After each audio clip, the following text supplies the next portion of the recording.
ਲੜਕਾ ਲੜਕੀ ਨੂੰ ਪ੍ਰਪੋਜ਼ ਕਰਦਾ ਹੈ, ਉਹਨੂੰ ਆਪਣਾ ਬਣਾਉਣਾ ਚਾਹੁੰਦਾ। ਲੜਕੀ ਜਦੋਂ ਨਾ ਕਹਿੰਦੀ ਹੈ ਔਰ ਉਹਦੀ ਨਾ ਨੂੰ ਬਰਦਾਸ਼ਤ ਨਾ ਕਰਨ ਕਰਕੇ ਐਸਿਡ ਅਟੈਕ ਕਰ ਦਿੱਤਾ ਜਾਂਦਾ ਉਹ ਲੜਕੀ ਦੀ। ਉਹਨੇ ਆਪਣੀ ਵਾਈਫ ਦੇ ਉੱਪਰ ਹੀ ਐਸਿਡ ਅਟੈਕ ਕੀਤਾ, ਆਪਣੀ ਬੱਚੀ ਦੇ ਉੱਪਰ ਹੀ ਐਸਿਡ ਅਟੈਕ ਕੀਤਾ, ਕਿਉਂਕਿ ਉਹ ਬੇਟੀਆਂ ਪੈਦਾ ਕਰ ਰਹੀ ਸੀ। ਉਹਨੇ ਉਸ ਇਨਸਾਨ ਨੂੰ, ਉਸ ਪਤੀ ਨੂੰ ਹੀ ਮਾਫ ਕਰ ਦਿੱਤਾ ਔਰ ਅੱਜ ਵੀ ਉਹਦੇ ਨਾਲ ਹੀ ਰਹਿ ਰਹੀ ਹੈ। ਉਹਦੇ ਮਨ ਵਿੱਚ ਇਹੀ ਹੰਕਾਰ ਹੈ ਕਿ ਮੈਂ ਮਰਦ ਹਾਂ, ਇਹਦਾ ਸਹਾਰਾ ਤਾਂ ਫਿਰ ਮੈਂ ਹੀ ਬਣਨਾ ਸੀ। ਲੋਕਾਂ ਨੂੰ ਇਹ ਕਹਿਣਾ ਚਾਹੁੰਦੀਆਂ ਸੀ ਕਿ ਐਸਿਡ ਅਟੈਕ ਹੋ ਗਿਆ ਪਰ ਲਾਈਫ ਕਿਤੇ ਖਤਮ ਨਹੀਂ ਹੈ। ਸੋਚ ਅੱਛੀ ਹੈ ਤੇ ਡਰੈਸ ਗਲਤ ਨਹੀਂ ਹੋ ਸਕਦੀ। ਇਨਸਾਨ ਦੀ ਸੋਚ ਗਲਤ ਹੈ ਤਾਂ ਉਹ 6 ਮਹੀਨੇ ਦੀ ਬੱਚੀ ਨੂੰ ਵੀ ਨਹੀਂ ਬਖਸ਼ੇਗਾ। ਉਹਨੂੰ ਕਿਸੇ ਲੜਕੇ ਨੇ ਪ੍ਰਪੋਜ਼ ਕੀਤਾ, ਉਹਦੀ ਜਿਸ ਦਿਨ ਉਹਦੀ ਇੰਗੇਜਮੈਂਟ ਹੋਈ ਉਸ ਲੜਕੀ ਦੀ, ਬਿਲਕੁਲ ਉਸ ਤੋਂ ਅਗਲੇ ਦਿਨ ਹੀ ਉਹਦੇ ਉੱਪਰ ਐਸਿਡ ਅਟੈਕ ਕਰ ਦਿੱਤਾ ਗਿਆ।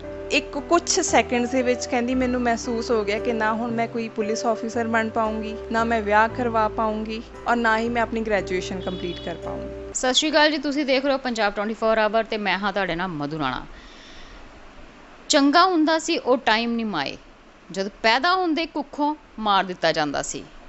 ਵਕਤ ਬਦਲਿਆ, ਸੋਚ ਬਦਲੀ, ਦੁਨੀਆ ਦੇਖੀ, ਪਰ ਹਜੇ ਵੀ ਕਿਤੇ ਨਾ ਕਿਤੇ ਨਾ ਸ਼ਬਦ ਕਰਕੇ ਤੇ ਤੈਨੂੰ ਕੁੜੀ ਪੈਦਾ ਕਰਕੇ ਅੱਜ ਵੀ ਕਿਤੇ ਨਾ ਕਿਤੇ ਸਜ਼ਾ ਜਿਹੜੀ ਹੈਗੀ ਮਿਲਦੀ ਹੈਗੀ। ਕੁਝ ਇਹਨਾਂ ਲਾਈਨਾਂ ਦੇ ਨਾਲ ਮਿਲਦਾ ਜੁਲਦਾ ਇੱਕ ਟੌਪਿਕ ਜਿਹੜਾ ਹੈਗਾ ਉਹਨਾਂ ਦਾ, ਉਸ ਦੇ ਬਾਰੇ ਜ਼ਿਕਰ ਕਰਦੇ ਹਾਂ। ਅਸੀਂ ਸਾਡੇ ਨਾਲ ਹੈਗੇ ਨਵਪ੍ਰੀਤ ਕੌਰ ਜੀ, ਤੇ ਉਹਨਾਂ ਤੋਂ ਪੁੱਛਦੇ ਹਾਂ ਉਹਨਾਂ ਨੇ ਜਿਹੜੀ ਵੱਡੀ ਅਚੀਵਮੈਂਟ ਕੀਤੀ ਹੈਗੀ, ਉਹਨਾਂ ਨੂੰ ਇਹ ਸੋਚ ਕਿੱਥੋਂ ਆਇਆ ਸੀਗਾ, ਤੇ ਨਾ ਸ਼ਬਦ ਜੋ ਬਹੁਤ ਹੀ ਛੋਟਾ ਹੈ ਪਰ ਉਹਦੇ ਜੋ परिणाम है बहुत ही ज़्यादा घातक है। पुछते हैं ना शब्द जोड़ा है कितों शुरू है तो इन्ना खौफनाक क्यों है। सत श्री अकाल मैम। सत श्री अकाल जी मैम, थोड़ा मतलब कि जो ये ना शब्द है देखो सुनने च बहुत छोटा जा पर इतना खौफनाक क्यों है ये। देखो साडी सोसाइटी दे विच ना सुनन दी, ना नूं असैप्ट करन दी बहुत घੱਟ लोकां विच ताकत हुंदी है। बहुत घੱਟ एक तरह की उन्होंने सहमति नहीं हुंदी जदों उन्होंने ना करते हैं। और सब तो वड्डी एग्जाम्पल है कि जो ना करते हैं और ईगो हर्ट होंदी है और उस ना नूं ना बर्दाश्त करना और सामने वाले नूं बर्बाद कर देना, वो एक एग्जाम्पल है एसिड अटैक। एसिड अटैक एक इदां दा वायलेंस है जिहदे विच ज़्यादातर एसिड अटैक लड़कियां ते हुंदा है और उहदा इक्को ही कारण हुंदा है कि लड़का लड़की नूं प्रपोज करता है, उहनूं अपना बनाना चाहुंदा है। लड़की जदों ना कहती है और उहदी ना नूं बर्दाश्त ना करन करके एसिड अटैक कर दिता जाता है, लड़की की जिंदगी बर्बाद कर दी। एसिड अटैक ते सानू सुनन च आया कि तुसी फर्स्ट टाइम इन्नी वड्डी अचीवमेंट कीती कि तुसी एक बुक लिखी हैगी। ਤੁਹਾਡੀ ਸੋਚ ਕਿਵੇਂ ਬੁੱਕ ਲਿਖਣ ਨੂੰ ਆਇਆ ਤਾਂ ਮਤਲਬ ਕਿਵੇਂ ਤੁਹਾਡਾ ਅਸਲ 'ਚ ਤੁਸੀਂ ਐਡਵੋਕੇਟ ਹੈਗੇ ਤੇ ਤੁਹਾਨੂੰ ਕਿਸ ਤਰ੍ਹਾਂ ਤੁਸੀਂ ਇਸ ਵੱਲ ਫੋਕਸ ਕੀਤਾ ਹੈਗਾ। ਜੀ ਮੈਂ ਜਦੋਂ ਲਾਅ ਸਟੂਡੈਂਟ ਸੀ 2013 ਦੇ ਵਿੱਚ ਮੈਂ ਰਿਸਰਚ ਸਟਾਰਟ ਕੀਤੀ, PhD ਰਿਸਰਚ ਸਟਾਰਟ ਕੀਤੀ। ਮੈਂ ਹਮੇਸ਼ਾ ਤੋਂ ਹੀ ਵੂਮਨ ਐਮਪਾਵਰਮੈਂਟ ਦੇ ਰਿਗਾਰਡਿੰਗ ਕੁਝ ਕੰਮ ਕਰਨਾ ਚਾਹੁੰਦੀ ਸੀ, ਲਿਖਣਾ ਚਾਹੁੰਦੀ ਸੀ। ਐਂਡ ਵਾਈਲ ਗੋਇੰਗ ਥਰੂ ਕਿ ਬਹੁਤ ਸਾਰੇ ਮੈਂ ਟੌਪਿਕਸ ਦੇਖੇ ਕਿ ਮੈਂ ਕਿਹਨਾਂ ਚੀਜ਼ਾਂ 'ਤੇ ਰਿਸਰਚ ਕਰਾਂ। ਮੈਂ ਕਿਤੇ ਐਸਿਡ ਅਟੈਕ ਬਾਰੇ ਪੜ੍ਹਿਆ, ਨਿਊਜ਼ਪੇਪਰ ਦੇ ਵਿੱਚ ਪੜ੍ਹਿਆ, ਕੁਛ ਜਜਮੈਂਟਸ ਆਈਆਂ ਸੀ। Lakshmi versus union of India ਇੱਕ ਬਹੁਤ ਵੱਡੀ ਸੁਪਰੀਮ ਕੋਰਟ ਦੀ ਜਜਮੈਂਟ ਸੀ। ਬਟ ਕਿਤੇ ਨਾ ਕਿਤੇ ਮੈਨੂੰ ਮਹਿਸੂਸ ਹੋਇਆ ਕਿ ਇਸ ਟੌਪਿਕ 'ਤੇ ਡੇਟਾ ਬਹੁਤ ਘੱਟ ਹੈ, ਲੋਕਾਂ ਨੂੰ ਇਸ ਬਾਰੇ ਇਨਫੋਰਮੇਸ਼ਨ ਨਹੀਂ ਹੈ। ਔਰ ਮੈਂ ਰਿਸਰਚ ਦੇ ਵਿੱਚ ਇੱਦਾਂ ਦਾ ਹੀ ਟੌਪਿਕ ਚੂਜ਼ ਕਰਨਾ ਚਾਹੁੰਦੀ ਸੀ ਜਿਹਦੇ ਥਰੂ ਮੈਂ ਵੂਮਨ ਦੇ ਅਗੇਂਸਟ ਹੋ ਰਹੇ ਵਾਇਲੈਂਸ ਬਾਰੇ ਇੱਕ ਹਾਈਲਾਈਟ ਕਰਾਂ ਔਰ ਦੂਸਰਾ ਉਸ ਪ੍ਰੋਬਲਮ ਨੂੰ ਹਾਈਲਾਈਟ ਕਰਕੇ ਉਸ ਚੀਜ਼ ਨੂੰ ਲੋਕਾਂ ਨੂੰ ਅਵੇਅਰ ਕਰਾਂ ਕਿ ਇਹ ਚੀਜ਼ ਨਹੀਂ ਹੋਣੀ ਚਾਹੀਦੀ। ਔਰ ਇਸੇ ਤਰ੍ਹਾਂ ਹੀ ਮੈਂ ਆਪਣੀ ਰਿਸਰਚ ਸਟਾਰਟ ਕੀਤੀ ਐਸਿਡ ਅਟੈਕ ਦੇ ਉੱਪਰ। ਜਦੋਂ ਮੈਂ ਰਿਸਰਚ ਸਟਾਰਟ ਕੀਤੀ ਸੀ ਉਸ ਟਾਈਮ ਇਸ ਟੌਪਿਕ 'ਤੇ ਨਾ ਕੋਈ ਬੁੱਕ ਸੀ, ਨਾ ਕੋਈ ਰਿਸਰਚ ਪੇਪਰ ਸੀ, ਨਾ ਆਰਟੀਕਲ ਸੀ। ਔਰ NCRP ਦੇ ਵਿੱਚ ਡੇਟਾ ਵੀ ਇਹਦਾ ਪ੍ਰੋਪਰਲੀ ਰਿਕਾਰਡ ਨਹੀਂ ਹੁੰਦਾ ਸੀ। ਅਗਰ ਅਸੀਂ ਇੰਡੀਅਨ ਪੀਨਲ ਕੋਡ ਦੀ ਗੱਲ ਕਰੀਏ 2013 ਤੋਂ ਪਹਿਲਾਂ ਕੋਈ ਸਪੈਸੀਫਿਕ ਲਾਅ ਵੀ ਨਹੀਂ ਸੀ। ਦੈਨ ਉਸ ਟਾਈਮ 'ਤੇ ਮੈਂ ਰਿਸਰਚ ਜਦੋਂ ਸਟਾਰਟ ਕੀਤੀ, ਮੈਂ ਪ੍ਰੈਕਟਿਸ ਵੀ ਕਰ ਰਹੀ ਸੀ ਲਾਅ ਦੀ ਔਰ ਉਸ ਤੋਂ ਬਾਅਦ ਮੈਂ ਐਜ਼ ਐਨ ਅਸਿਸਟੈਂਟ ਪ੍ਰੋਫੈਸਰ ਵੀ ਵਰਕ ਕਰ ਰਹੀ ਸੀ। ਫਿਰ ਮੈਂ ਜਦੋਂ ਬਹੁਤ ਸਾਰੀ ਐਸਿਡ ਅਟੈਕ ਵਿਕਟਿਮਸ ਨੂੰ ਮਿਲੀ, ਦੈਨ ਆਈ ਰੀਅਲਾਈਜ਼ਡ ਕਿ ਉਹਨਾਂ ਦੇ ਲਈ ਕੁਛ ਲਾਅਜ਼ ਤਾਂ ਬਣੇ ਨੇ, ਕੁਛ ਪੋਲਿਸੀਜ਼ ਬਣੀਆਂ ਨੇ, ਬਟ ਸਟਿਲ ਉਹ ਲਾਈਫ ਦੇ ਵਿੱਚ ਬਹੁਤ ਸਟਰਗਲ ਕਰ ਰਹੀਆਂ। ਉਹਨਾਂ ਨੂੰ social, economical, legal support proper ਨਹੀਂ ਮਿਲ ਰਹੀ। ਬਹੁਤ ਸਾਰੀ ਮੈਡੀਕਲ ਇਸ਼ੂਜ਼ ਨੇ, ਸਾਈਕੋਲੋਜੀਕਲ ਇਸ਼ੂਜ਼ ਨੇ, ਉਹ ਨੋਰਮਲ ਲਾਈਫ ਨਹੀਂ ਜੀ ਪਾ ਰਹੀਆਂ। ਦੈਨ ਆਈ ਥੋਟ ਕਿ I have to do something for them। ਔਰ ਮੈਂ ਆਪਣੀ ਰਿਸਰਚ ਨੂੰ ਕੰਟੀਨਿਊ ਕਰਦੇ ਕਰਦੇ ਨਾਲ ਹੀ ਇੱਕ NGO ਬਣਾਈ, ਦ ਲਕਸ਼ਮੀ ਫਾਊਂਡੇਸ਼ਨ। ਲਕਸ਼ਮੀ ਅਗਰਵਾਲ ਜੋ ਐਸਿਡ ਅਟੈਕ ਸਰਵਾਈਵਰ ਹੈ, ਉਹਨਾਂ ਦੇ ਨਾਲ ਹੀ ਮੈਂ ਕੰਮ ਕਰਨਾ ਸ਼ੁਰੂ ਕੀਤਾ, ਔਰ ਅਸੀਂ ਦੋਨੋਂ ਦ ਲਕਸ਼ਮੀ ਫਾਊਂਡੇਸ਼ਨ ਦੇ ਕੋ-ਫਾਊਂਡਰ ਆ। ਔਰ ਇਸੇ ਤਰ੍ਹਾਂ ਕਿ ਲੋਕਾਂ ਨੂੰ ਅਵੇਅਰਨੈਸ ਕ੍ਰੀਏਟ ਹੋਵੇ ਇਸ ਟੌਪਿਕ 'ਤੇ, ਮੈਂ ਆਪਣੀ ਰਿਸਰਚ ਨੂੰ ਇੱਕ ਬੁੱਕ ਦਾ ਫਾਰਮ ਦਿੱਤਾ, ਸੋ ਦੈਟ ਲੋਕਾਂ ਨੂੰ ਪਤਾ ਚੱਲ ਸਕੇ ਕਿ ਐਸਿਡ ਅਟੈਕ ਜੋ ਪੀੜਤਾਂ ਹੁੰਦੀਆਂ ਨੇ ਉਹ ਕੀ ਪ੍ਰੋਬਲਮਸ ਫੇਸ ਕਰਦੀਆਂ ਨੇ ਔਰ ਉਹਨਾਂ ਦੇ ਲਈ ਕਿਹੜੇ ਲਾਅ ਬਣੇ ਨੇ। ਤੁਸੀਂ ਜਿਹੜੀ ਮੈਡਮ ਇਹ ਸਰਚ ਕੀਤੀ ਹੈਗੀ, ਇਹ ਸਰਚ ਮਤਲਬ ਤੁਸੀਂ ਕਿੱਥੇ ਤੱਕ ਕੀਤੀ ਹੈਗੀ, ਅਤੇ ਜਿਹੜੀ ਸਰਵਾਈਵਲ ਜਿਹੜੀ ਕਰ ਰਹੀਆਂ ਹੈਗੀਆਂ ਐਸਿਡ ਅਟੈਕ ਦੇ ਸਰਵਾਈਵਲ ਜਿਹੜੀ ਕਰ ਰਹੀਆਂ ਹੈਗੀਆਂ, ਉਹਨਾਂ ਦੇ ਜਿਹੜੇ ਮਾਨਸਿਕ ਸਥਿਤੀ ਹੈ, ਤੁਸੀਂ ਉਹਨਾਂ ਨੂੰ ਕਿਵੇਂ ਮਤਲਬ ਦੇਖਿਆ ਸੁਣਿਆ, ਅਤੇ ਕਿਸ ਤਰ੍ਹਾਂ ਮਤਲਬ ਸਿਰਫ ਨਾਂ ਦੇ ਕਹਿਣੇ 'ਤੇ ਹੀ ਸਿਰਫ ਐਸਿਡ ਅਟੈਕ ਹੁੰਦਾ, ਜਾਂ ਕਿਹੜੇ ਮਾਮਲਿਆਂ 'ਚ ਜਿਹੜਾ ਹੈਗਾ ਐਸਿਡ ਅਟੈਕ ਹੁੰਦਾ? ਸਭ ਤੋਂ ਮੇਜਰ ਜੋ ਰੀਜ਼ਨ ਅਗਰ ਕਹੀਏ ਤਾਂ ਸਾਡੀ ਪੈਟਰੀਆਰਕਲ ਸੋਸਾਇਟੀ ਹੈ, ਜਿਹਦੇ ਵਿੱਚ ਲੜਕਾ ਨਾ ਬਰਦਾਸ਼ਤ ਨਹੀਂ ਕਰ ਪਾਉਂਦਾ ਹੈ। ਅਸੀਂ ਦੇਖਦੇ ਹਾਂ ਬਚਪਨ ਤੋਂ ਹੀ ਜਦੋਂ ਬਰੌਟ ਅਪ ਕੀਤਾ ਜਾਂਦਾ, ਬੇਟਾ ਪੈਦਾ ਹੁੰਦਾ ਅਤੇ ਹਮੇਸ਼ਾ ਜਿਵੇਂ ਤੁਸੀਂ ਸ਼ੁਰੂ 'ਚ ਹੀ ਗੱਲ ਕੀਤੀ ਕਿ ਕੁੱਖ ਵਿੱਚ ਹੀ ਲੜਕੀ ਨੂੰ ਮਾਰ ਦਿੱਤਾ ਜਾਂਦਾ ਹੈ। ਇੱਕ ਜੇ ਬੇਟੀ ਪੈਦਾ ਹੋ ਜਾਂਦੀ ਹੈ ਤਾਂ ਪਰਿਵਾਰ ਦੇ ਵਿੱਚ ਇੰਨੀ ਖੁਸ਼ੀ ਨਹੀਂ ਮਨਾਈ ਜਾਂਦੀ, ਔਰ ਲੜਕੇ ਔਰ ਲੜਕੀ ਦੇ ਵਿੱਚ ਇੱਕ ਭੇਦਭਾਵ ਰੱਖਿਆ ਜਾਂਦਾ ਹੈ, ਇਨਇਕੁਐਲਿਟੀ ਰੱਖੀ ਜਾਂਦੀ ਹੈ, ਔਰ ਬਰੌਟ ਅਪ ਹੀ ਇੱਦਾਂ ਕੀਤਾ ਜਾਂਦਾ ਹੈ ਕਿ ਲੜਕੇ ਦੀ ਹਰ ਪ੍ਰੈਫਰੈਂਸ ਨੂੰ, ਹਰ ਨੀਡ ਨੂੰ ਫੁੱਲਫਿਲ ਕੀਤਾ ਜਾਂਦਾ ਹੈ, ਔਰ ਲੜਕੀ ਦੀ ਨੀਡਸ ਨੂੰ ਇਗਨੋਰ ਕੀਤਾ ਜਾਂਦਾ ਹੈ। ਔਰ ਜਦੋਂ ਇੱਦਾਂ ਦੀ ਬਰੌਟ ਅਪ ਹੁੰਦੀ ਹੈ, ਔਰ ਤਾਂ ਨਾ ਲੜਕਾ ਕਦੀ ਸੁਣਦਾ ਨਹੀਂ, ਔਰ ਬਾਅਦ ਵਿੱਚ ਵੀ ਨਾ ਨੂੰ ਬਰਦਾਸ਼ਤ ਨਹੀਂ ਕਰ ਪਾਉਂਦਾ। ਮੇਜਰ ਰੀਜ਼ਨ ਤਾਂ ਇਹੀ ਹੈ, ਅਗਰ ਸਾਡੇ ਦੇਸ਼ ਦੇ ਵਿੱਚ 70% ਐਸਿਡ ਅਟੈਕ ਵੂਮਨ 'ਤੇ ਹੋ ਰਹੇ ਨੇ ਤਾਂ ਉਹਦੇ ਵਿੱਚੋਂ 60 ਤੋਂ 65% ਰੀਜ਼ਨ ਨਾ ਹੀ ਹੁੰਦਾ ਹੈ। ਉਸ ਤੋਂ ਇਲਾਵਾ ਡੌਰੀ ਵੀ ਹੈ, ਜੋ ਅਗੇਨ ਇੱਕ ਪੈਟਰੀਆਰਕਲ ਸੁਸਾਇਟੀ ਨੂੰ ਦਰਸਾਉਂਦਾ ਹੈ। ਉਸ ਤੋਂ ਇਲਾਵਾ ਅਗਰ ਲੜਕਿਆਂ 'ਤੇ ਐਸਿਡ ਅਟੈਕ ਹੁੰਦਾ ਹੈ ਤਾਂ ਜ਼ਿਆਦਾਤਰ ਪ੍ਰੋਪਰਟੀ, ਮਨੀ ਜਾਂ ਜੈਲਸ ਰੀਜ਼ਨਸ ਹੁੰਦੇ ਨੇ। ਇਹਨਾਂ ਕਾਰਨਾਂ ਕਰਕੇ ਵੀ ਐਸਿਡ ਅਟੈਕ ਹੁੰਦੇ ਨੇ। ਜਿਹੜੇ ਇਹ ਐਸਿਡ ਅਟੈਕ ਕਰਦੇ ਹੈਗੇ, ਜਾਂ ਮਤਲਬ ਜਿਸ ਤਰ੍ਹਾਂ ਮਤਲਬ ਕਿ ਨਾ ਜਿਨ੍ਹਾਂ ਨੂੰ ਕੀਤਾ ਹੈਗਾ, ਕਹਿੰਦੇ ਕਿ ਮੈਨ ਈਗੋ ਹਰਟ ਹੋਈ, ਤੁਸੀਂ ਨਾ ਉਹਨਾਂ ਨੂੰ ਕਦੀ ਮਿਲਣ ਦੀ ਕੋਸ਼ਿਸ਼ ਕੀਤੀ ਕਿ ਵੀ ਉਹ ਐਡਾ ਵੱਡਾ ਸਟੈਪ ਕਿਵੇਂ ਚੱਕਦੇ, ਕੀ ਹੁੰਦਾ ਉਸ ਟਾਈਮ ਉਹਨਾਂ ਦੇ ਦਿਮਾਗ ਦੇ ਵਿੱਚ? ਤੁਸੀਂ ਹਾਂਜੀ ਬਹੁਤ ਹੀ ਇੰਪੋਰਟੈਂਟ ਕੁਐਸਚਨ ਪੁੱਛਿਆ ਹੈ। ਮੈਂ ਬਹੁਤ ਘੱਟ ਇਹੋ ਜਿਹੇ ਪਰਪੈਚੁਰੇਟਰ ਨਾਲ ਮਿਲੀ ਹਾਂ, ਪਰ ਮੈਂ ਇੱਥੇ ਇੱਕ ਬਹੁਤ ਹੀ ਹੈਰਾਨੀਜਨਕ ਇੱਕ ਐਗਜ਼ਾਮਪਲ ਦੱਸਣਾ ਚਾਹੂੰਗੀ। ਮੈਂ ਇੱਕ ਇਹੋ ਜਿਹੇ ਪਰਪੈਚੁਰੇਟਰ ਦੇ ਨਾਲ ਮਿਲੀ ਜਿਹੜਾ ਅਟੈਕ ਕਰਨ ਵਾਲਾ ਕਲਪ੍ਰਿਟ ਸੀਗਾ, ਜਿਹੜਾ ਕਿ ਆਪਣੀ ਵਾਈਫ ਦੇ ਨਾਲ ਹੀ ਰਹਿ ਰਿਹਾ ਹੈ। ਉਹਨੇ ਆਪਣੀ ਵਾਈਫ ਦੇ ਉੱਪਰ ਹੀ ਐਸਿਡ ਅਟੈਕ ਕੀਤਾ, ਆਪਣੀ ਬੱਚੀ ਦੇ ਉੱਪਰ ਹੀ ਐਸਿਡ ਅਟੈਕ ਕੀਤਾ। ਰੀਜ਼ਨ ਉਹੀ ਪੈਟਰੀਆਰਕਲ ਸੁਸਾਇਟੀ, ਕਿਉਂਕਿ ਉਹ ਬੇਟੀਆਂ ਪੈਦਾ ਕਰ ਰਹੀ ਸੀ ਔਰ ਬੇਟੀਆਂ ਨੂੰ ਜਨਮ ਦੇ ਰਹੀ ਸੀ, ਔਰ ਉਸ ਇਨਸਾਨ ਨੇ ਆਪਣੀਆਂ ਬੇਟੀਆਂ ਦੇ ਉੱਪਰ ਹੀ ਐਸਿਡ ਸੁੱਟ ਦਿੱਤਾ, ਆਪਣੀ ਵਾਈਫ ਦੇ ਉੱਪਰ ਹੀ ਐਸਿਡ ਸੁੱਟ ਦਿੱਤਾ। ਔਰ ਮਾਂ ਜੋ ਕਹਿੰਦੇ, ਮਾਂ ਜਾਂ ਇੱਕ ਔਰਤ ਜੋ ਦੇਵੀ ਦਾ ਰੂਪ ਹੁੰਦਾ ਹੈ, ਉਹਨੇ ਉਸ ਇਨਸਾਨ ਨੂੰ, ਉਸ ਪਤੀ ਨੂੰ ਹੀ ਮਾफ़ ਕਰ ਦਿੱਤਾ, ਔਰ ਅੱਜ ਵੀ ਉਹਦੇ ਨਾਲ ਹੀ ਰਹਿ ਰਹੀ ਹੈ। ਔਰ ਕਿਤੇ ਨਾ ਕਿਤੇ ਮੈਨੂੰ ਉਸ ਇਨਸਾਨ ਨੂੰ ਮਿਲ ਕੇ ਲੱਗਾ ਕਿ ਉਹਦੇ 'ਚ ਸ਼ਰਮਿੰਦਗੀ ਵੀ ਨਹੀਂ ਹੈ, ਉਸ ਨੂੰ ਉਸ ਚੀਜ਼ ਦਾ ਫੀਲ ਵੀ ਨਹੀਂ ਹੋਇਆ ਕਿ ਮੈਂ ਇਹਦੇ ਨਾਲ ਗਲਤ ਕੀਤਾ ਔਰ ਇਹਨੇ ਬਾਅਦ ਵਿੱਚ ਮੈਨੂੰ ਅਸੈਪਟ ਕੀਤਾ। ਉਹਦੇ ਮਨ ਵਿੱਚ ਇਹੀ ਹੰਕਾਰ ਹੈ ਕਿ ਮੈਂ ਮਰਦ ਹਾਂ, ਇਹਦਾ ਸਹਾਰਾ ਤਾਂ ਫਿਰ ਮੈਂ ਹੀ ਬਣਨਾ ਸੀ। ਤਾਂ ਇਹੋ ਜਿਹੇ ਸੋਚ ਵੀ ਹੈ, ਬੜੀ ਰਿਜਿਡ ਸੋਚ ਦੇ ਨਾਲ ਲੋਕ ਹੀ ਐਸਿਡ ਅਟੈਕ ਕਰਦੇ ਨੇ, ਔਰ ਜਿਨ੍ਹਾਂ ਦੀ ਸੋਚ ਇੰਨੀ ਰਿਜਿਡ ਹੁੰਦੀ ਹੈ, ਇੱਕ ਬਚਪਨ ਤੋਂ ਹੀ ਜਿਵੇਂ ਮੈਂ ਦੱਸਿਆ ਬਰੌਟ ਅਪ ਹੋਣਾ, ਉਹਨਾਂ ਦੇ ਮਨ ਦੇ ਵਿੱਚ, ਉਹਨਾਂ ਦੇ ਇੱਕ ਤਰ੍ਹਾਂ ਪੂਰੇ ਆਤਮਾ ਦੇ ਵਿੱਚ ਇਹ ਚੀਜ਼ ਸਮਾ ਜਾਂਦੀ ਹੈ ਕਿ ਔਰਤ ਮੇਰੇ ਤੋਂ ਇਨਫੀਰੀਅਰ ਹੈ, ਔਰ ਉਸ ਇਨਸਾਨ ਨੂੰ ਬਦਲਣਾ ਬਹੁਤ ਹੀ ਮੁਸ਼ਕਿਲ ਹੁੰਦਾ ਹੈ, ਔਰ ਉਹਨੂੰ ਕਦੇ ਵੀ ਆਪਣੇ ਕੀਤੇ 'ਤੇ ਪਛਤਾਵਾ ਵੀ ਨਹੀਂ ਹੁੰਦਾ। ਜੋ ਐਸਿਡ ਅਟੈਕ ਲੜਕੀਆਂ ਹੈ, ਤੁਸੀਂ ਉਹਨਾਂ ਨੂੰ ਕਦੀ ਮਿਲ ਕੇ, ਕਈ ਹੁੰਦੀਆਂ ਡਿਪਰੈਸ਼ਨ 'ਚ ਚਲੇ ਜਾਂਦੀਆਂ, ਕਈ ਹੁੰਦੀਆਂ ਸਟੈਪ ਬਹੁਤ ਗਲਤ ਚੱਕ ਲੈਂਦੀਆਂ ਲਾਈਕ ਸੁਸਾਈਡ ਵਗੈਰਾ, ਕਈ ਹੁੰਦੀਆਂ ਜਿਹੜੀ ਆਪਣੇ ਆਪ ਨੂੰ ਅੱਗੇ ਵਧਾਉਣ ਦੀ ਕੋਸ਼ਿਸ਼ ਕਰਦੀ ਲਾਈਕ ਲਕਸ਼ਮੀ ਅਗਰਵਾਲ। ਅਤੇ ਇਹਨਾਂ 'ਚੋਂ ਤੁਹਾਡੇ ਸਾਹਮਣੇ ਕਿੰਨੇ ਕੇਸ ਇੱਦਾਂ ਦੇ ਆਏ ਜਿਹੜੇ ਕਿ ਅੱਗੇ ਜਿਨ੍ਹਾਂ ਨੇ ਵਧੀਆਂ ਗਏ, ਕਿੰਨੇ ਕੇਸ ਆਏ ਜਿਹੜੇ ਕਿ ਪਿੱਛੇ ਹੋ ਗਏ, ਡਿਪਰੈਸ਼ਨ 'ਚ ਚਲੇ ਗਏ, ਕਿੰਨੇ ਇੱਦਾਂ ਦੇ ਕੇਸ ਆਏ ਜਿਨ੍ਹਾਂ ਕਿ ਸਟੈਪ ਚੱਕ ਲਿਆ ਗਾ? ਜੀ, ਮੈਂ ਬਹੁਤ ਸਾਰੀ ਐਸਿਡ ਅਟੈਕ ਵਿਕਟਿਮਸ ਨੂੰ ਮਿਲੀ ਹਾਂ, ਤਕਰੀਬਨ 200 ਐਸਿਡ ਅਟੈਕ ਵਿਕਟਿਮਸ ਨੂੰ ਮੈਂ ਮਿਲ ਚੁੱਕੀ ਹਾਂ। ਨਾ ਕਿ ਇੰਡੀਆ 'ਚ, ਭਾਰਤ ਤੋਂ ਬਾਅਦ ਵੀ ਬੰਗਲਾਦੇਸ਼ ਔਰ ਨੇਪਾਲ ਵਿੱਚ ਵੀ ਮੈਂ ਐਸਿਡ ਅਟੈਕ ਵਿਕਟਿਮਸ ਨੂੰ ਮਿਲੀ ਸੀ।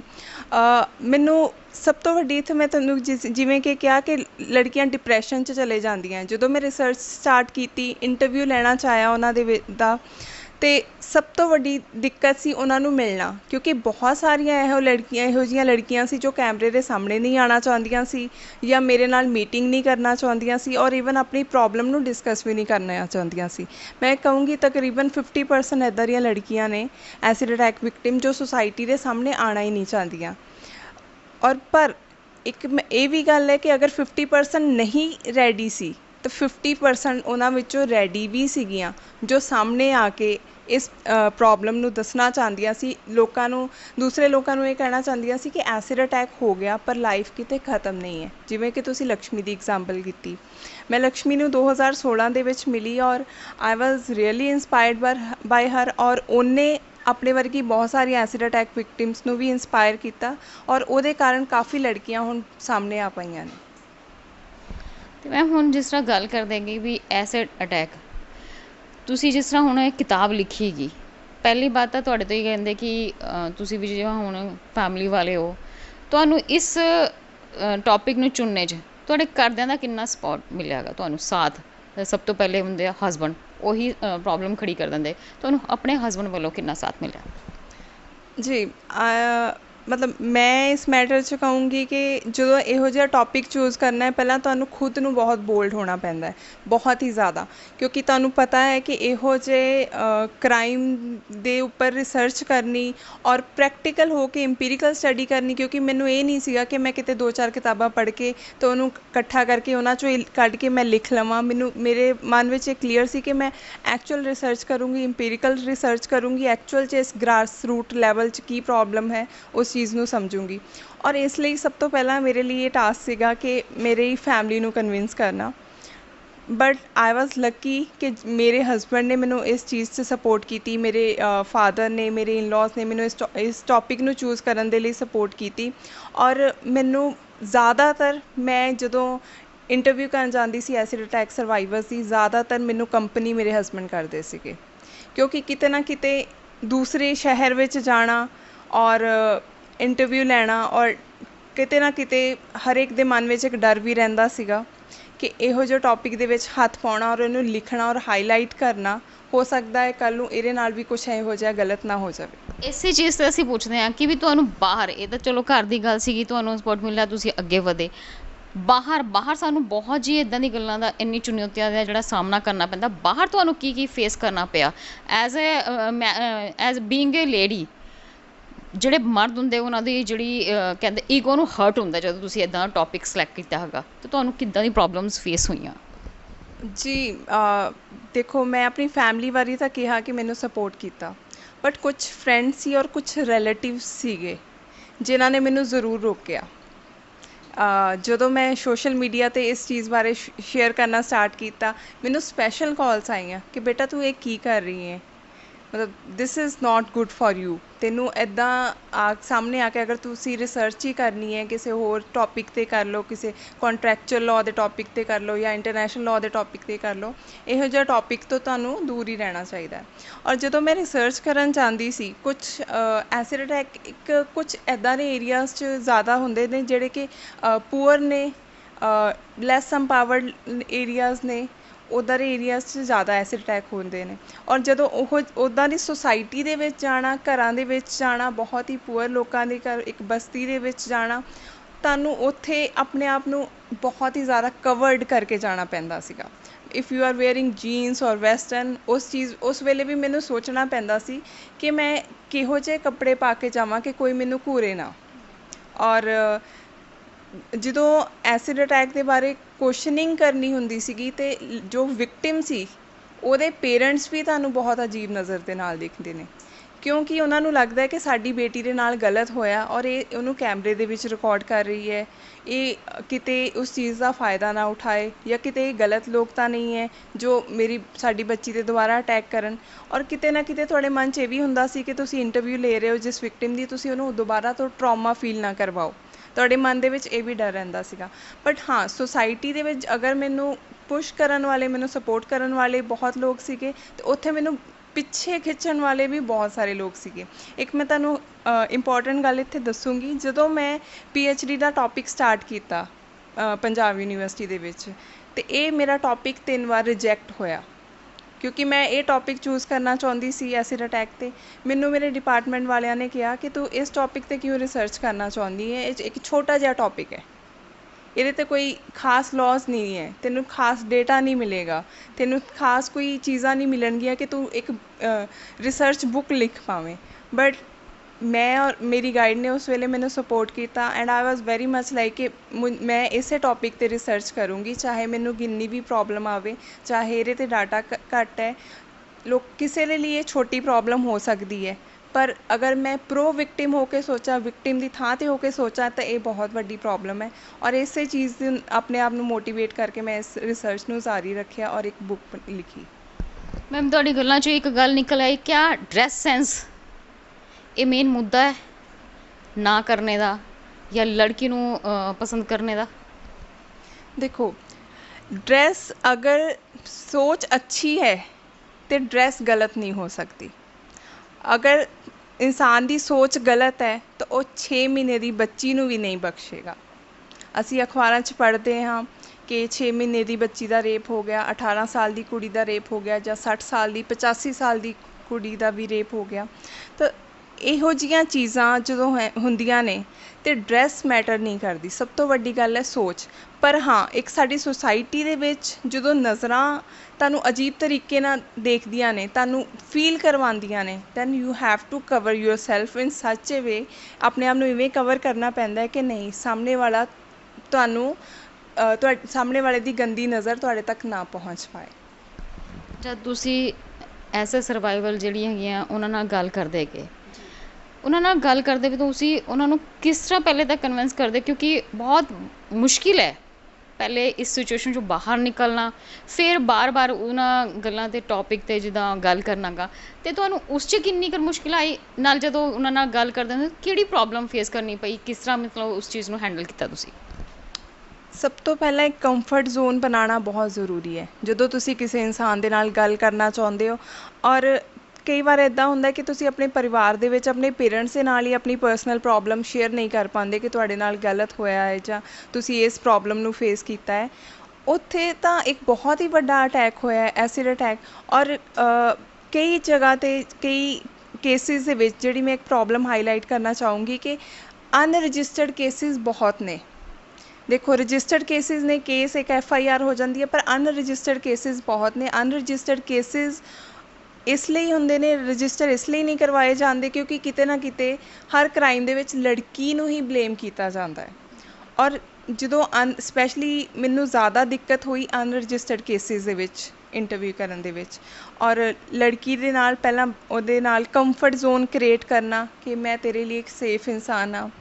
ਦੂਸਰਾ, ਉਹਨੂੰ ਇਹ ਵਿਸ਼ਵਾਸ ਦਿਲਾਉਣਾ ਕਿ ਅਗਰ ਤੂੰ ਮੇਰੇ ਨਾਲ ਆਪਣੀ ਪ੍ਰੋਬਲਮ ਸਾਂਝੀ ਕਰੇਂਗੀ, ਸ਼ੇਅਰ ਕਰੇਂਗੀ, ਅਤੇ ਤੁਸੀਂ ਉਸ ਚੀਜ਼ ਨੂੰ, ਇੱਕ ਪ੍ਰੋਬਲਮ ਨੂੰ ਦੁਨੀਆ ਦੇ ਸਾਹਮਣੇ ਲਿਆਓਗੇ, ਸੁਸਾਇਟੀ ਦੇ ਸਾਹਮਣੇ ਲਿਆਓਗੇ, ਔਰ ਤੁਸੀਂ ਕਿਸੇ ਦੂਸਰੇ ਨੂੰ ਵੀ ਸੇਫ ਕਰ ਪਾਓਗੇ, ਦੂਸਰੇ ਨੂੰ ਬਚਾ ਪਾਓਗੇ। ਔਰ ਉਸ ਪ੍ਰੋਬਲਮ ਨੂੰ ਹਾਈਲਾਈਟ ਕਰਕੇ ਤੁਸੀਂ ਇਹ ਸਿਕਿਉਰ ਕਰ ਲਓਗੇ ਕਿ ਜੋ ਤੁਹਾਡੇ ਨਾਲ ਹੋਇਆ ਕਿਸੇ ਹੋਰ ਨਾਲ ਨਾ ਹੋਵੇ। ਔਰ ਇਹੋ ਚੀਜ਼ ਪਹਿਲਾਂ ਉਹਨਾਂ ਨੂੰ ਸਮਝਾ ਕੇ ਫਿਰ ਇੱਕ ਕੰਫਰਟ ਜ਼ੋਨ ਦੇ ਵਿੱਚ। ਔਰ ਕਈ ਵਾਰ ਇੱਦਾਂ ਹੁੰਦਾ ਸੀ ਕਿ ਆਪਣੀ ਕਹਾਣੀ ਸੁਣਾਉਂਦੇ ਸੁਣਾਉਂਦੇ ਕਿ ਮੇਰੇ 'ਤੇ ਉਹਨੇ ਇਸ ਤਰ੍ਹਾਂ ਐਸਿਡ ਪਾਇਆ, ਉਹ ਭਾਵੁਕ ਹੋ ਜਾਂਦੀਆਂ ਸੀ, ਉਹਨਾਂ ਦੇ ਮਨ ਭਰ ਆਉਂਦੇ ਸੀ। ਉਹ ਆਪਣੀਆਂ ਕਈ ਵਾਰ ਕਹਾਣੀ ਪੂਰੀ ਸੁਣਾ ਵੀ ਨਹੀਂ ਸਕਦੀਆਂ ਸੀ, ਆਪਣਾ ਦਰਦ ਪੂਰਾ ਬਿਆਨ ਨਹੀਂ ਕਰ ਪਾਉਂਦੀਆਂ ਸੀ, ਔਰ ਤੁਹਾਨੂੰ ਉੱਥੇ ਹੀ ਸਟੋਪ ਕਰਨਾ ਪੈਂਦਾ ਸੀ। ਪਰ ਫਿਰ ਵੀ ਕਈ ਬਹੁਤ ਐਸੀਆਂ ਲੜਕੀਆਂ ਸੀ ਜਿਨ੍ਹਾਂ ਦੇ ਨਾਲ ਮੈਂ ਕੰਫਰਟ ਜ਼ੋਨ ਬਣਾ ਪਾਈ। ਔਰ ਮੈਂ ਕਹੂੰਗੀ ਕਿ ਇੰਨੇ ਸਾਲ ਹੋ ਗਏ ਮੈਨੂੰ ਰਿਸਰਚ ਕਰਦੀ ਨੂੰ, ਔਰ ਅੱਜ ਤੱਕ ਉਹ ਮੈਨੂੰ ਐਜ਼ ਏ ਫਰੈਂਡ ਜਾਂ ਐਜ਼ ਏ ਸਿਸਟਰ ਕਾਲ ਕਰਕੇ ਆਪਣੇ ਮਨ ਦੀ ਗੱਲ ਸ਼ੇਅਰ ਕਰ ਪਾਉਂਦੀਆਂ ਨੇ। ਕੋਈ ਇੱਦਾਂ ਦਾ ਕੋਈ ਸੀਨ ਕੋਈ ਯਾਦ ਹੈ ਜਿਸ ਦੇ ਨਾਲ ਤੁਸੀਂ ਗੱਲ ਕਰ ਰਹੇ ਹੋ ਉਹ ਕਾਫੀ ਜ਼ਿਆਦਾ ਮਤਲਬ ਤੁਸੀਂ ਵੀ ਇਮੋਸ਼ਨਲ ਹੋ ਗਏ, ਉਹ ਵੀ ਇਮੋਸ਼ਨਲ ਹੋ ਗਏ, ਅਤੇ ਤੁਹਾਨੂੰ ਇੱਦਾਂ ਲੱਗਾ ਕਿ ਵੀ ਹਾਂ ਨਹੀਂ ਬਹੁਤ ਜ਼ਿਆਦਾ ਗਲਤ ਹੋਇਆ, ਬਹੁਤ ਹੀ ਜ਼ਿਆਦਾ? ਕੁਛ ਇੱਦਾਂ ਦਾ ਕੋਈ ਸੀਨ ਕੋਈ ਯਾਦ ਹੈ ਕੁਛ ਇਸ ਤਰ੍ਹਾਂ ਦਾ? ਜੀ, ਮੈਨੂੰ ਅਜੇ ਵੀ ਯਾਦ ਹੈ। ਮੈਂ ਆਗਰਾ ਦੇ ਵਿੱਚ ਇੱਕ ਲੜਕੀ ਦੀ ਇੰਟਰਵਿਊ ਲੈ ਰਹੀ ਸੀ, ਮਧੂ ਨਾਮ ਸੀ ਉਹਦਾ। ਵੈਸੇ ਉਹ ਹਰਿਆਣਾ ਤੋਂ ਹੈ, ਐਸਿਡ ਅਟੈਕ ਸਰਵਾਈਵਰ ਹੈ। ਔਰ ਉਹ ਜਦੋਂ ਆਪਣੀ ਉਹਨੇ ਕਹਾਣੀ ਸਟਾਰਟ ਕੀਤੀ, ਉਹ ਗ੍ਰੈਜੂਏਸ਼ਨ ਉਹਨੇ ਸ਼ੁਰੂ ਕੀਤੀ ਸੀ। ਉਹ ਗ੍ਰੈਜੂਏਸ਼ਨ ਕਰਕੇ ਪੁਲਿਸ ਦੀ ਜੋਬ ਕਰਨਾ ਚਾਹੁੰਦੀ ਸੀ। ਜਦੋਂ ਉਹਦੇ ਉੱਪਰ ਐਸਿਡ ਅਟੈਕ ਹੋਇਆ, ਉਹਨੂੰ ਕਿਸੇ ਲੜਕੇ ਨੇ ਪ੍ਰਪੋਜ਼ ਕੀਤਾ। ਜਿਸ ਦਿਨ ਉਹਦੀ ਇੰਗੇਜਮੈਂਟ ਹੋਈ ਉਸ ਲੜਕੀ ਦੀ, ਬਿਲਕੁਲ ਉਸ ਤੋਂ ਅਗਲੇ ਦਿਨ ਹੀ ਉਹਦੇ ਉੱਪਰ ਐਸਿਡ ਅਟੈਕ ਕਰ ਦਿੱਤਾ ਗਿਆ। ਔਰ ਉਹਦੇ ਸੁਪਨੇ ਇੱਕ ਤਰ੍ਹਾਂ ਤਬਾਹ ਹੋ ਗਏ। ਇੱਕ ਇੱਕ ਕੁਛ ਸੈਕਿੰਡਸ ਦੇ ਵਿੱਚ ਕਹਿੰਦੀ ਮੈਨੂੰ ਮਹਿਸੂਸ ਹੋ ਗਿਆ ਕਿ ਨਾ ਹੁਣ ਮੈਂ ਕੋਈ ਪੁਲਿਸ ਆਫਿਸਰ ਬਣ ਪਾਊਂਗੀ, ਨਾ ਮੈਂ ਵਿਆਹ ਕਰਵਾ ਪਾਊਂਗੀ, ਔਰ ਨਾ ਹੀ ਮੈਂ ਆਪਣੀ ਗ੍ਰੈਜੂਏਸ਼ਨ ਕੰਪਲੀਟ ਕਰ ਪਾਊਂਗੀ। ਜਦੋਂ ਉਹ ਦੱਸ ਰਹੀ ਸੀ ਆਪਣੀ ਪ੍ਰੋਬਲਮ ਨੂੰ ਕਿ ਮੇਰਾ ਸਿਰਫ ਇੱਕ ਬੋਡੀ ਪਾਰਟ ਨਹੀਂ ਜਲਿਆ, ਮੇਰਾ ਇੱਕ ਫੇਸ ਨਹੀਂ ਜਲਿਆ, ਮੇਰੇ ਸੁਪਨੇ ਵੀ ਜਲ ਗਏ। ਉਸ ਟਾਈਮ ਮੇਰੇ ਰੋਂਗਟੇ ਖੜੇ ਹੋ ਗਏ ਔਰ ਮੈਨੂੰ ਐਕਚੁਅਲ 'ਚ ਮਹਿਸੂਸ ਹੋਇਆ ਕਿ ਨਹੀਂ, ਇਹ ਪ੍ਰੋਬਲਮ ਕੋਈ ਛੋਟੀ ਨਹੀਂ ਹੈ। ਔਰ ਉਸ ਸਮੇਂ ਮੈਨੂੰ ਉਸ ਤੋਂ ਬਾਅਦ ਮੈਨੂੰ ਐਕਚੁਅਲ 'ਚ ਫੀਲ ਹੋਇਆ, ਜਦੋਂ ਮੈਂ ਸੁਜੈਸ਼ਨਸ ਲਿਖ ਰਹੀ ਸੀ, ਬਾਰ-ਬਾਰ ਉਸ ਲੜਕੀ ਦਾ ਚਿਹਰਾ ਮੇਰੇ ਸਾਹਮਣੇ ਆ ਰਿਹਾ ਸੀ। ਮੈਂ ਸੁਜੈਸ਼ਨ ਲਿਖਦੇ ਹੋਏ ਮੈਂ ਆਪਣੇ ਆਪ ਨੂੰ ਪੁੱਛਿਆ ਕਿ ਅਗਰ ਪੁਲਿਸ ਆਫਿਸਰ ਨੂੰ ਇਹ ਕਰਨਾ ਚਾਹੀਦਾ ਐਸਿਡ ਅਟੈਕ ਸਰਵਾਈਵਰਸ ਦੇ ਵਾਸਤੇ, ਜਾਂ ਫਿਰ ਇਸ ਕ੍ਰਾਈਮ ਨੂੰ ਰੋਕਣ ਦੇ ਵਾਸਤੇ, ਜਾਂ ਡਾਕਟਰਸ ਨੂੰ ਇਹ ਕਰਨਾ ਚਾਹੀਦਾ, ਸਾਡੇ ਪੋਲੀਟੀਸ਼ੀਅਨਸ ਨੂੰ ਇਹ ਕਰਨਾ ਚਾਹੀਦਾ, ਸਾਡੀ ਲੈਜਿਸਲੇਟਿਵ ਜੋ ਪਾਰਟੀਜ਼ ਨੇ, ਅਸੈਂਬਲੀਜ਼ ਨੇ, ਉਹਨਾਂ ਨੂੰ ਇਹ ਕਰਨਾ ਚਾਹੀਦਾ, ਲਾਅ ਮੇਕਰਸ ਨੂੰ ਇਹ ਕਰਨਾ ਚਾਹੀਦਾ, ਨਵਪ੍ਰੀਤ ਤੁਸੀਂ ਕੀ ਕਰੋਗੇ? ਕਿ ਤੁਸੀਂ ਕੀ ਕਰੋਗੇ? ਤੁਹਾਨੂੰ ਵੀ ਤਾਂ ਕੁਛ ਕਰਨਾ ਚਾਹੀਦਾ। Then I realized and then I started the campaign stop sale acid. ਮੈਨੂੰ ਇਹ ਲੱਗਿਆ ਕਿ ਨਹੀਂ, ਜੋ ਐਸਿਡ ਹੈ ਉਹਦੀ ਵਿਕਰੀ ਬੰਦ ਹੋਣਾ ਬਹੁਤ ਜ਼ਰੂਰੀ ਹੈ। ਕੀ ਬੰਦ ਹੋ ਗਈ? ਮੈਂ ਦੇਖੋ 2013 ਦੇ ਵਿੱਚ ਐਸਿਡ ਰੈਗੂਲੇਟ ਹੋਇਆ। ਰੈਗੂਲੇਟ ਇਨ ਦਾ ਸੈਂਸ ਕਿ ਫਰੀਲੀ ਸੇਲ ਨਹੀਂ ਹੋ ਸਕਦਾ, ਹਰ ਕੋਈ ਦੁਕਾਨ 'ਤੇ ਆਰਾਮ ਨਾਲ ਵੇਚ ਨਹੀਂ ਸਕਦਾ। ਕੁਛ ਸੁਪਰੀਮ ਕੋਰਟ ਨੇ ਗਾਈਡਲਾਈਨਸ ਬਣਾ ਦਿੱਤੀਆਂ। ਗਾਈਡਲਾਈਨਸ ਜਿਵੇਂ ਕਿ 18 ਸਾਲ ਦਾ ਲੜਕਾ ਹੀ ਐਸਿਡ ਖਰੀਦ ਸਕਦਾ ਹੈ, ਦੁਕਾਨਦਾਰ ਉਹੀ ਐਸਿਡ ਵੇਚ ਸਕਦਾ ਜਿਹਦੇ ਕੋਲ ਲਾਇਸੈਂਸ ਹੋਵੇ ਐਸਿਡ ਸੇਲ ਕਰਨ ਦਾ, ਔਰ ਰਿਕਾਰਡ ਰੱਖਣਾ ਪਏਗਾ ਕਿ ਐਸਿਡ ਅਸੀਂ ਕਿਸ ਇਨਸਾਨ ਨੂੰ ਵੇਚਿਆ। ਵਿਦਾਊਟ ਆਈਡੀ ਪ੍ਰੂਫ ਦੇ ਐਸਿਡ ਨਹੀਂ ਵੇਚਿਆ ਜਾ ਸਕਦਾ। ਪਰ ਅਗਰ ਮੈਂ ਕਹਾਂ ਕਿ ਐਸਿਡ ਰੈਗੂਲੇਟ ਹੋ ਗਿਆ ਤਾਂ ਮੇਰਾ ਜਵਾਬ ਬਿਲਕੁਲ ਨਾ ਹੋਏਗਾ, ਕਿਉਂਕਿ ਜਿੱਥੇ ਪਿਛਲੇ 2 ਸਾਲਾਂ 1.5 ਸਾਲ ਤੋਂ ਲੋਕਡਾਊਨ ਚੱਲ ਰਿਹਾ ਹੈ, ਸਭ ਨੂੰ ਪਤਾ ਹੈ ਮਹਾਮਾਰੀ ਦੇ ਵਿੱਚ ਰਾਸ਼ਨ ਖਰੀਦਣਾ ਇੰਨਾ ਮੁਸ਼ਕਿਲ ਹੋ ਗਿਆ, ਔਰ ਉਸ ਲੋਕਡਾਊਨ ਦੇ ਦੌਰਾਨ ਵੀ ਐਸਿਡ ਅਟੈਕ ਹੋ ਰਹੇ ਨੇ। ਇਟ ਮੀਨਸ ਕਿ ਐਸਿਡ ਅਜੇ ਵੀ ਫਰੀਲੀ ਸੇਲ ਹੋ ਰਿਹਾ ਹੈ। ਕਿੰਨੇ ਕੇਸ ਵੱਧ ਰਹੇ ਗਏ? ਕਿੰਨੇ ਕੇਸ ਵੱਧ ਰਹੇ ਨੇ, ਘਟ ਰਹੇ ਨੇ, ਇਹਦਾ ਸਾਨੂੰ ਅੰਦਾਜ਼ਾ ਕਲੀਅਰ ਨਹੀਂ ਹੈ। ਰੀਜ਼ਨ ਬੀਇੰਗ 2013 ਦੇ ਵਿੱਚ NCRB ਦਾ ਡੇਟਾ ਰਿਕਾਰਡ ਹੋਣਾ ਸ਼ੁਰੂ ਹੋਇਆ। 2013 ਤੋਂ ਪਹਿਲਾਂ ਤਾਂ ਇਹ ਰਿਕਾਰਡ ਵੀ ਨਹੀਂ ਕੀਤਾ ਜਾਂਦਾ ਸੀ ਕਿ ਕਿੰਨੇ ਐਸਿਡ ਅਟੈਕ ਹੋਏ, ਐਸਿਡ ਅਟੈਕ ਹੋਇਆ ਕਿ ਨਹੀਂ। ਇਹਨੂੰ ਸਿੰਪਲ ਹਰਟ ਜਾਂ ਗਰੀਵੀਅਸ ਹਰਟ ਮੰਨਿਆ ਜਾਂਦਾ ਸੀ। ਚਾਹੇ ਕੋਈ ਗਰਮ ਪਾਣੀ ਪਾ ਦੇ, ਚਾਹੇ ਕੋਈ ਗਰਮ ਚਾਹ ਪਾ ਦੇ, ਚਾਹੇ ਐਸਿਡ ਪਾ ਦੇ, ਪਨਿਸ਼ਮੈਂਟ ਉਹੀ 2 ਤੋਂ 4 ਸਾਲ, ਔਰ ਉਹਨੂੰ ਐਜ਼ ਏ ਵੱਖਰਾ ਕ੍ਰਾਈਮ ਰਿਕਾਰਡ ਨਹੀਂ ਕੀਤਾ ਜਾਂਦਾ ਸੀ। 2013 ਦੇ ਵਿੱਚ NCRB ਨੇ 66 ਕੇਸਿਸ ਰਿਕਾਰਡ ਕੀਤੇ, ਪਰ ਉਹ ਡਾਟਾ ਫੁੱਲਫਿਲ ਨਹੀਂ ਸੀ। ਉਹ ਕਲੀਅਰ NCRB ਵੱਲੋਂ ਵੀ ਹੋਇਆ ਕਿਉਂਕਿ ਉਹਨਾਂ ਨੇ ਰਿਕਾਰਡ ਕਰਨਾ ਉਦੋਂ ਹੀ ਸ਼ੁਰੂ ਕੀਤਾ। ਹੁਣ ਤਕਰੀਬਨ 300 ਦੇ ਕਰੀਬ ਐਸਿਡ ਅਟੈਕ ਹਰ ਸਾਲ ਹੁੰਦੇ ਨੇ, 250 ਤੋਂ 300। ਪਰ ਜਿਵੇਂ ਮੈਂ ਪਹਿਲਾਂ ਕਿਹਾ ਕਿ ਅਨਰਜਿਸਟਰਡ ਕੇਸਿਸ ਬਹੁਤ ਨੇ ਸਾਡੀ ਸੁਸਾਇਟੀ ਦੇ ਵਿੱਚ, ਲੜਕੀਆਂ ਕੇਸ ਹੀ ਨਹੀਂ ਰਜਿਸਟਰ ਕਰਵਾਉਂਦੀਆਂ। Then it is not clear ਕਿ ਕੇਸਿਸ ਕਿੰਨੇ ਨੇ, ਵਧੇ ਹੈ ਕਿ ਨਹੀਂ ਵਧੇ ਨੇ। ਟ੍ਰੀਟਮੈਂਟ ਜੇ ਅਗਰ ਅਸੀਂ ਗੱਲ ਕਰੀਏ ਬਹੁਤ ਕੋਸਟਲੀ ਹੈ, ਔਰ ਜੋ ਇੱਕ ਕੇਸਿਸ ਵਗੈਰਾ ਜ਼ਿਆਦਾ ਹੁੰਦੇ ਗੇ ਉਹ ਡਾਊਨ ਤੋਂ ਮਤਲਬ ਬਹੁਤ ਜ਼ਿਆਦਾ ਪੂਅਰ ਕੰਡੀਸ਼ਨ 'ਚ ਹੁੰਦੇ ਇਹਨਾਂ ਦੇ, ਤੁਸੀਂ ਜਿਵੇਂ ਕਿਹਾ ਹੈਗਾ, ਅਤੇ ਉਹ ਟ੍ਰੀਟਮੈਂਟ ਇੰਨਾ ਕੋਸਟਲੀ ਨਹੀਂ ਲੈ ਪਾਉਂਦੇ ਹੋਣੇ। ਅਤੇ ਟ੍ਰੀਟਮੈਂਟ ਦੇ ਹਿਸਾਬ 'ਤੇ ਕਿਆ ਸਕਸੈਸਫੁਲ ਉਹ ਟ੍ਰੀਟਮੈਂਟ ਕਿਵੇਂ ਲਓਗੇ, ਜਾਂ ਸਰਕਾਰ ਵੱਲੋਂ ਕੋਈ ਪ੍ਰਸ਼ਾਸਨ ਵੱਲੋਂ ਕੋਈ ਹੈਲਪ ਮਿਲ ਸਕਦੀ ਹੈ ਇੱਦਾਂ ਦੇ ਉਸ 'ਚ? ਜੀ 2013 ਤੋਂ ਪਹਿਲਾਂ ਐਸਿਡ ਅਟੈਕ ਵਿਕਟਿਮ ਨੂੰ 5 ਤੋਂ 10,000 ਰੁਪਏ ਦਾ ਕੰਪਨਸੇਸ਼ਨ ਮਿਲਦਾ ਸੀ।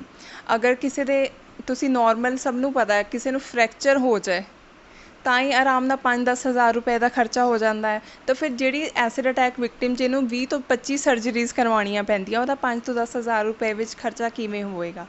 Lakshmi versus union of India ਦੇ ਵਿੱਚ ਸੁਪਰੀਮ ਕੋਰਟ ਆਫ ਇੰਡੀਆ ਨੇ ਇਹ ਸਪੈਸ਼ਲ ਗਾਈਡਲਾਈਨਸ ਦਿੱਤੀਆਂ ਸੀ ਕਿ 3 ਲੱਖ ਰੁਪਏ ਕੰਪਨਸੇਸ਼ਨ ਦੇਣਾ ਐਸਿਡ ਅਟੈਕ ਵਿਕਟਿਮ ਨੂੰ ਬਹੁਤ ਜ਼ਰੂਰੀ ਹੈ।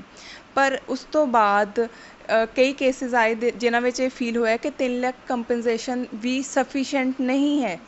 ਫਿਰ ਸੁਪਰੀਮ ਕੋਰਟ ਨੇ ਟਾਈਮ ਟੂ ਟਾਈਮ ਇਸ ਚੀਜ਼ ਨੂੰ ਹਾਈਲਾਈਟ ਕਰਦੇ ਹੋਏ, ਇਸ ਪਲਾਈਟ ਨੂੰ ਹਾਈਲਾਈਟ ਕਰਦੇ ਹੋਏ ਕਿਹਾ ਕਿ 3 ਲੱਖ ਕੰਪਨਸੇਸ਼ਨ ਮਿਨੀਮਮ ਮੰਨਣਾ ਚਾਹੀਦਾ ਹੈ, ਔਰ ਬੰਦੇ ਦੀ ਜੋ ਐਸਿਡ ਅਟੈਕ ਵਿਕਟਿਮ ਹੈ ਉਹਦੀ ਪਰਸੈਂਟੇਜ ਆਫ ਬਰਨ ਜਿਵੇਂ 40% ਹੈ, 50% ਹੈ, ਉਸ ਅਕੋਰਡਿੰਗਲੀ 3 ਲੱਖ, 5 ਲੱਖ, 10 ਲੱਖ ਕੰਪਨਸੇਸ਼ਨ ਦੇਣਾ ਚਾਹੀਦਾ ਹੈ।